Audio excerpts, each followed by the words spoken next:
Olá pessoal, estamos de volta hoje para darmos continuidade no nosso estudo das funções e hoje nós vamos destacar a função par, o que a gente chama de paridade de função, saber se é uma função par ou uma função ímpar, e também falarmos sobre função crescente e função decrescente. E é importante entendermos o conceito disso, porque nas questões teóricas que nós vamos fazer e vocês vão fazer provas e vestibulares e o Enem, normalmente as questões teóricas elas envolvem muito essa questão de definição. Então nessa aula de hoje vamos focar nessas definições gráficas e definições dando dicas de como a gente identificar na hora de resolver as questões quando é que ela é função par, função ímpar, crescente e decrescente. Então vamos lá.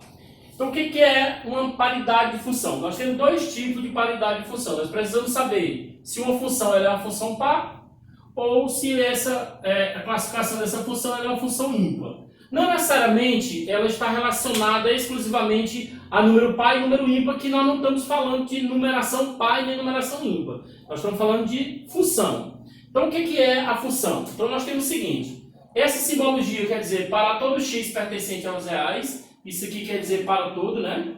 Para todo ou qualquer que seja, a gente pode fazer essa leitura. Então, para todo x pertencente aos reais, nós vamos ter um valor f de x, cujo valor desse f de x ele é igual ao valor de f menos x. O que quer dizer isso? Que esse número sendo positivo, quando eu colocar ele na função, ele vai ter o mesmo valor numérico do oposto dele. Se eu, por exemplo, tiver 3 e fizer o f de 3 e o resultado do f de menos 3 for igual, no caso, iguais, nesse caso a função que nós estamos discutindo é uma função par. Uma dica de gráfico, né? Nós temos aqui a questão do gráfico, normalmente quando você está estudando lá nos vestibulares e no Enem, ele coloca um gráfico e pergunta se a função é par ou a função é ímpar. Então, como é que eu vou classificar uma função em função par e em função ímpar? Especificamente função par.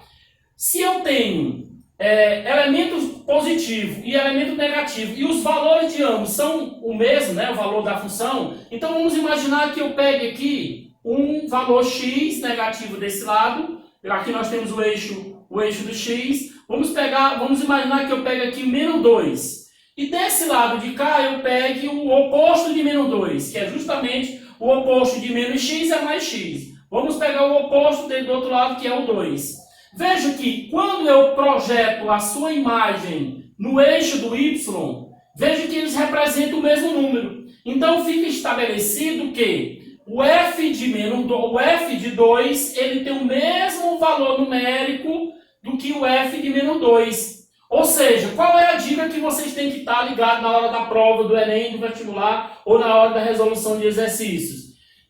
A dica é, o gráfico de uma função par, ele é simétrico em relação ao eixo y. Simétrico quer dizer que o eixo y, ele divide a função é esse gráfico aqui, uma função quadrática, ele divide ela em duas partes iguais, ou seja, esse lado esquerdo é a mesma representação do lado direito, então esse gráfico do lado direito e esse gráfico do lado esquerdo. Então, o eixo do y é tido como referência para saber se ele é uma função par. Coloquei aqui um exemplo numérico que pode também ele dar uma definição numérica, expressão uma lei de formação e perguntar se ele é par ou ímpar. Então, para você ter uma noção se ele é par ou ímpar, basta você fazer um número positivo e um negativo e ver o que vai acontecer. Então, veja, se eu pegar, por exemplo, vou pegar aqui como exemplo um x igual a 3. Vou pegar um x igual a 3. Poderia ser qualquer número.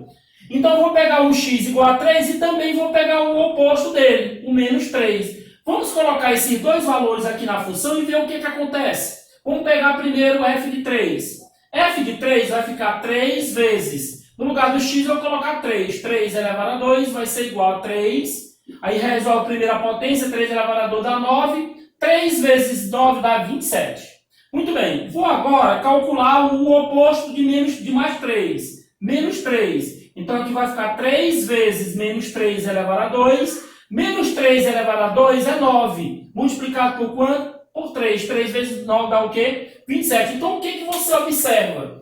Que quando eu peguei aqui dois valores, o positivo e o negativo, veja que o resultado deles deram iguais. Deram iguais a 27. Então, qual é a conclusão que eu chego? Que o f de 3 tem o mesmo valor do f de menos 3.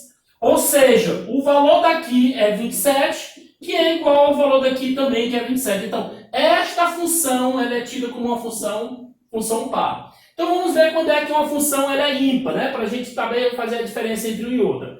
Para todo x pertencente aos reais, volto novamente para a definição, para todo x pertencente aos reais, o f de x, ou seja, quando esse x for positivo, ele vai ser o oposto do f do número negativo de dentro do parêntese. Então, se eu tenho 3 e aqui eu tenho menos 3, só que quando eu fizer o cálculo, eu vou encontrar o oposto do f de menos 3. Então, aqui no gráfico, como é que eu vou identificar no gráfico quando é que uma função é ímpar? Então, é o seguinte, a dica é, uma função é ímpar quando ela é simétrica, o gráfico dela é simétrico em relação à origem. Ou seja, veja uma coisa interessante. Se você tomar como referência a origem, o mesmo gráfico se projeta nesse primeiro quadrante aqui, ó. O mesmo gráfico que se projeta nesse primeiro quadrante é o mesmo que se projeta nesse terceiro quadrante. Primeiro, segundo, terceiro quadrante.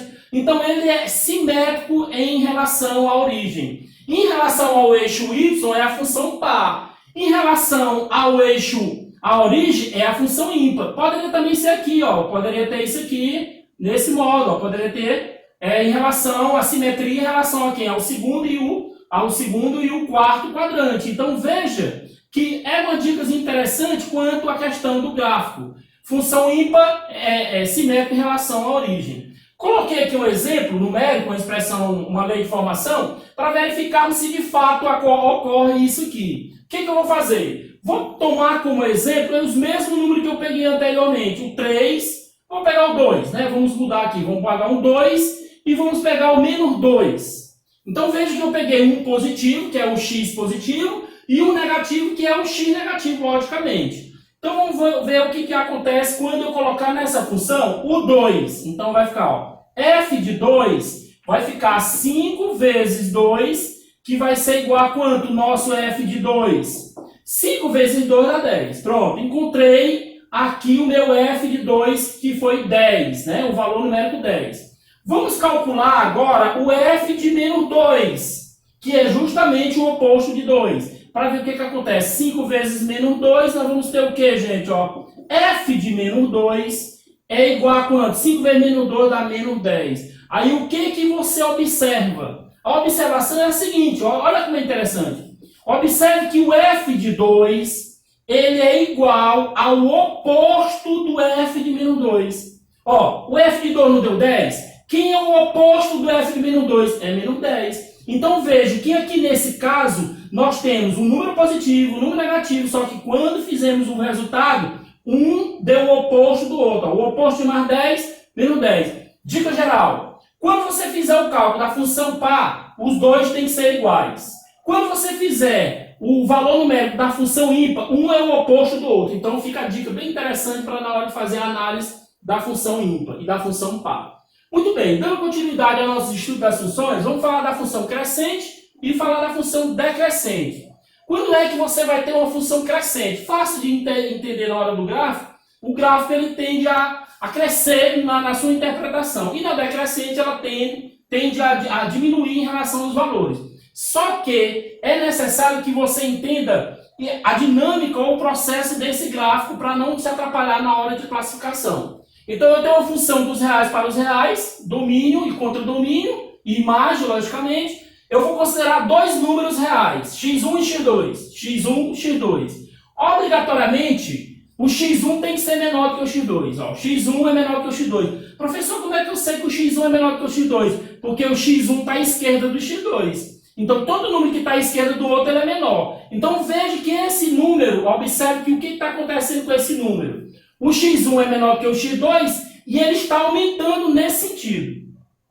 Então, no momento que eu pegar o f de x1 e colocar, se eu pegar o x1 e colocar na função f, e o resultado, do mesmo jeito, se continuar menor em relação ao f de x2, ou seja, a nossa função vai ser uma função crescente. Como assim, professor? Ó, o x1 gerou f de x1. O x2 gerou f de x2. Então, veja que está aumentando aqui também, ó. Está aumentando o valor do meu x aqui, ó. Está aumentando o valor do meu x1 para o x2. E também, à medida que eu vou aumentando ele aqui, está aumentando também o meu f de x2. Então, aumenta tanto para o f como para o valor do x. Então, nesse caso aqui, as funções são o quê? São classificadas como funções crescentes, ou função crescente propriamente dita. Uma dica interessantíssima na hora da prova, se você estiver fazendo a teoria ou fazendo exercício, o que você vai observar? Eu tenho essa função. Não precisa eu desenhar o gráfico dela para saber se ela de fato é crescente ou decrescente, como a gente vai ver. Para eu saber se ela é crescente, basta eu olhar para o número que está acompanhado do x. Se esse número aqui, esse número que está acompanhado do x, ele for positivo, que de fato ele é positivo, 3 é positivo, então essa função aqui, gente, ó, é a função crescente. Veja, quem é o número que está acompanhado do x nesse g de x? Quem está acompanhado do x aqui, ó, 2/3. Então, 2/3, ele é positivo, ele é uma fração positiva. Nesse caso, essa função aqui é uma função que, ó, crescente. Nem precisei do gráfico para classificar ela em crescente ou decrescente. Quando é que uma função ela é decrescente? Mesma definição de função. Vou pegar dois números reais, x1 e x2, só que observe, continua sendo o meu x1 menor do que o x2, porque o x1 está à esquerda. Então veja que aqui eu estou aumentando, indo do x1 para o x2. Observe que aqui eu estou aumentando, estou indo da esquerda para a direita. E se eu pegar esse f de x1 e colocar na minha função, e o resultado, por acaso, der maior do que o f de x2, nesse caso nós vamos ter uma função decrescente. Veja a dica interessante. Veja que o nosso x está aumentando da esquerda para a direita. E o que está acontecendo com o f, os valores dos f? Observe que, quando eu peguei o f de x1, ele está lá em cima. Quando eu aumentei o f de x2, veja que ele veio para baixo. Veja que aqui no caso, há uma inversão, né? Veja que há uma inversão aqui no caso. Aqui as duas, ó, uma ia crescer para cima, né? Para o infinito positivo, o outro para o infinito positivo do x. Aqui não. Uma cresce, só que a outra diminui. Nesse caso aqui é dito como função decrescente. Dica importante, quando você não tiver o gráfico, né? Tiver só a expressão, a lei de formação. Olhe para o x, ó. Se eu tenho um número negativo aqui, observe que é menos 2 perto do x, aqui era positivo. Agora ele é negativo. Se ele é negativo, ou se ele for negativo, aliás, essa função aqui é uma função, uma dica importante, ó, função decrescente. Quem é que está próximo do x aqui nessa g de x? Menos 3. Menos 3, ó, negativo. E essa nossa função aqui, ó, é uma função decrescente. Então, essa aula de hoje é importantíssima. Nós fechamos aqui um estudo de função par, de função ímpar, função crescente e função decrescente. Então, qualquer dúvida, reveja a aula, refaça os exercícios, faça o gráfico, crie um sistemazinho de bizu para você, na hora que estiver fazendo as questões, não ter dúvida nenhuma. Então, para nossas próximas aulas, nós vamos fazer uma lista de exercícios em cima desse assunto.